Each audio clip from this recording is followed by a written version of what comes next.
अच्छा, ये बताइए जुल्करनैन साहब कि अब जो 14 सितंबर के वाक़े की इंक्वायरी का मामला है कि आईसीसी ने कह दिया है कि इस वाक़े की इंक्वायरी होगी, तो इसके हवाले से कोई डेडलाइन दी गई है, कोई टाइम फ्रेम है या इसको भी ओपन एंडेड छोड़ा गया है? देखिए, अब इस इंक्वायरी में, अब इंक्वायरी तो उस वक्त होती है जब आपको लगता है कि यार कोई बंदा अपनी चीज मान नहीं रहा। आज इसका ड्रॉप सीन जब हुआ है तो उस ड्रॉप सीन के अंदर तो एंडी पाइक्राफ्ट जो है वो उसने आके माजरत कर ली टीम मैनेजमेंट से, कप्तान से, मैनेजर से, हेड कोच से।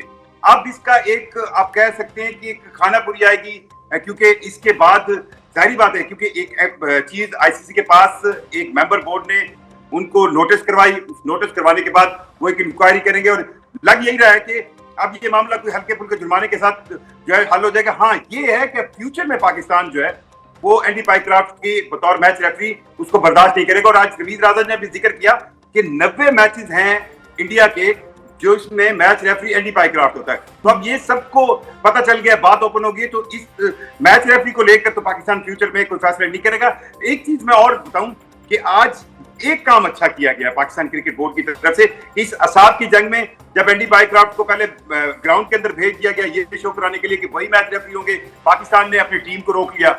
फिर इस जंग के अंदर जो प्लस पॉइंट किया, मोहसिन नकवी को अप्रिशिएट करना चाहिए कि उन्होंने 2 साबिक चेयरमैन पाकिस्तान क्रिकेट बोर्ड को बुला लिया अपने पास, रमीज राजा को और नजम सेठी। जी, मैं उस पर आना चाह रही हूँ। जी जुल्करनैन, मैं उस पर आना चाह रही हूँ कि दोनों से मुशावरत की गई आज। अच्छा, उसके हवाले से एक जो खबरें या इतलात सामने आ रही हैं, हम तक पहुँच रही हैं, वो ये हैं कि इस सारे मामले पर नजम सेठी साहब का मौक़िफ़ मुख्तलिफ था और रमीज़ राजा साहब का मौक़िफ़ जो है वो यकसर उससे मुख्तलिफ था जो नजम सेठी साहब मशवरा दे रहे थे। क्या ये बात दुरुस्त है और दोनों की क्या डिफरेंसेस थे ओपिनियंस में? देखें, एक डिफरेंस जरूर था। एक डिफरेंस ये था कि हमें, अगर हमने प्रोटेस्ट किया, हमें स्टैंड लेना है और हम रुकेंगे। थोड़ा सा साइड पे जाते थे कि हमें क्रिकेट जरूर खेलनी है, हमें क्रिकेट नहीं छोड़नी। आप एक चीज और भी ध्यान में रखें कि अंडर ये जो एशिया कप है इसकी सारे ब्रॉडकास्टिंग के वक्त आपके मुआहदे होते हैं। अगर आप यहां से चले जाते तो आप अपना जरूर मौकफ तो बयान करते, लेकिन पाकिस्तान की क्रिकेट को in sense of future cricket, financially sense में और टूर्नामेंट्स की सेंस में कानूनी तौर पर बहुत पेचीदगियां होती।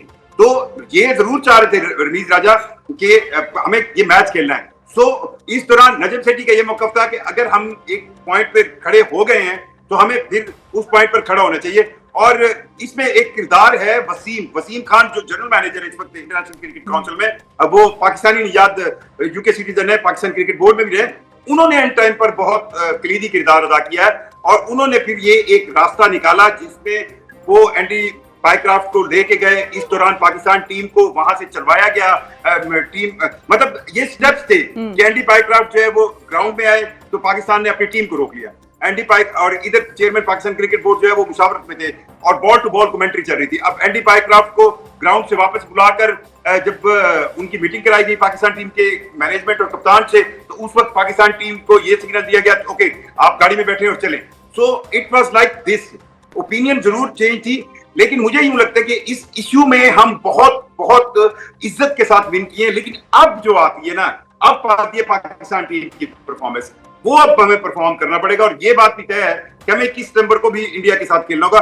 सो अब प्लेयर्स पे और समटाइम्स इस तरह के वाकयात जो है नेगेटिव जरूर। अच्छा, आप चूंकि जुल्करनैन खुद आ गए हैं परफॉर्मेंस और इंडिया के साथ खेलने के मामले पे आ गए हैं, अगर पाकिस्तान आज का मैच जीतता है तो भारत के साथ पाकिस्तान का इतवार के रोज मैच होगा, वो खेलना पड़ेगा पाकिस्तान को।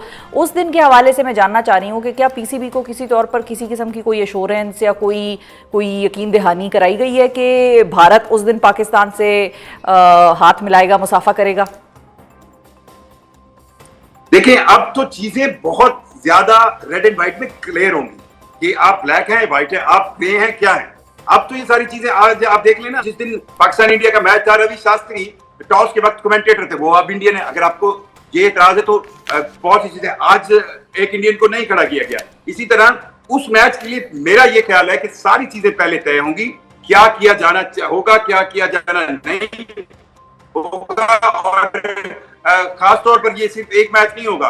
21 सितंबर के बाद अगर पाकिस्तान टीम कुछ परफॉर्म अच्छा करती है तो फाइनल भी हो सकता है। सो अब ये लग रहा है कि असल इम्तिहान आईसीसी का ये होगा कि वो इस मैच से पहले, 21 सितंबर से मैच से पहले किस तरह पाकिस्तान क्रिकेट बोर्ड को और बीसीसीआई को जोड़कर इस तरह मामला फहम अंदाज में चलाए कि कहीं पर भी इस तरह का ब्लंडर ना हो जिस तरह ये हुआ कि बिल्कुल ठीक है। आप टॉस के वक्त माइक म्यूट करने के लिए कहें और रेफरी के थैंक यू, बहुत शुक्रिया अदा करेंगे। जुल्करनैन शेख 365 न्यूज़ के नुमाइंदे हमारे साथ मौजूद थे। हमें ज्वाइन कर रहे हैं हारून रशीद साहब जो कि साबिक चीफ सेलेक्टर हैं पाकिस्तान क्रिकेट बोर्ड के। उनसे भी ज़रा जानते हैं कि उन्होंने ये सारी सिचुएशन को किस नज़र से देखा। अस्सलाम वालेकुम हारून साहब। वालेकुम अस्सलाम। अस्सलाम वालेकुम, बहुत शुक्रिया हारून साहब, आपने वक्त निकाला। सबसे पहले तो ये बताइए कि सर आपको क्या लगता है, is it a win win for PCB, for cricket?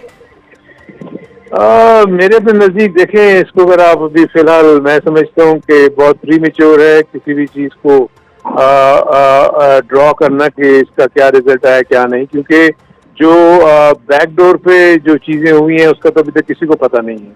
I think सबसे पहला स्टेप तो ये लिया गया है कि एंडी पैक्रॉफ्ट को कहा गया कि जी आप सॉरी कर दें। उन्होंने वो अपॉलॉजी कर ली तो इसलिए वो इशू हो गया रिजॉल्व। अब आगे जाके क्या होना है वो सारी चीजें हैं जिसको अभी तय करना होगा, क्योंकि मैं ये फील करता हूँ कि इंडियंस तो अभी भी वैसे ही बिहेव करेंगे। और दूसरी चीज आपने ये नहीं देखी कि इस पूरे एपिसोड में जो आज का परफॉर्मेंस है पाकिस्तान टीम का उसको भी अपने सामने रखना चाहिए कि ना तो पाकिस्तानी टीम के प्लेयर्स को ये श्योरिटी थी कि वो खेल रहे हैं कि नहीं खेल रहे, क्योंकि पहले एक स्टेटमेंट हुआ कि जी ठीक है अगर हमारी बात नहीं मानी गई तो हम पुल आउट कर लेंगे। जी, हम नहीं अब जब आपने पुल आउट नहीं किया उसके बाद आप सोचे ना प्लेयर्स का जो माइंडसेट है वो तो ऑब्वियसली वक्त के साथ साथ चेंज होता रहता है ना। और उसके बाद टीम ग्राउंड जाने के लिए तैयार हो गई, बस में बैठ के उनको बस से निकाल लिया गया और कहा कि आप वापस होटल में चले जाएं। तो आप सोचिए वो किस माइंडसेट के साथ आज का ये मैच खेलने आए हुए होंगे। I think I still think कि पाकिस्तान का जो टेल एंडर है वो अभी भी पाकिस्तान को थोड़ा सा सहारा दे देता है। आज फिर ये शाहीन शाह जो है एक बड़ी अच्छी इनिंग खेल के एक ऐसे स्कोर पे लेके जा रहे हैं जो पाकिस्तान जो है वो शायद डिफेंड कर ले। लेकिन मेरे अपने नजदीक जो आइंदा सिचुएशन है, अगर पाकिस्तान आज का ये मैच जीत लेता है तो इंडिया से तो फिर खेलना है। सो इंडिया की तरफ से तो ना ही आईसीसी की तरफ से ना ही इंडिया की तरफ से कोई आया एश्योरेंस के कि जी की हैंडशेक करेंगे या नहीं करेंगे, स्पिरिट ऑफ द गेम को सामने रखेंगे कि नहीं रखेंगे, ऐसी तो कोई एश्योरेंस नहीं मिली आपको इंडिया की तरफ से।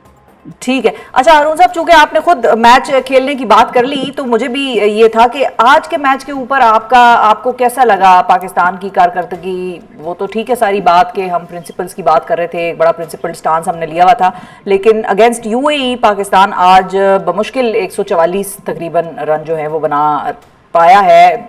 आखिरी ओवर चल रहा है ये। सो हम मतलब भारत के साथ फिर खेलेंगे तो क्या खेलेंगे? नहीं, ये तो आप बिल्कुल आप ठीक कह रही हैं। देखिए अभी तक अगर मैं थ्रू आउट देख रहा हूँ पाकिस्तान को पिछले 1-1.5 साल से कि पाकिस्तान की टॉप ऑर्डर तो क्लिक ही नहीं कर रही ना। देखिए आपने इस प्रिटेक्स्ट में बाबर आजम को और रिजवान को टीम से निकाला कि जी उनका स्ट्राइक रेट अच्छा नहीं है। तो आप मुझे बताएं, अभी मैं जब पाकिस्तानी बैटर्स की स्ट्राइक रेट देखता हूँ तो किसी 113 है, किसी की 115 है, किसी की 120 है। सो मतलब आपने उनको सिर्फ निकालना ही था।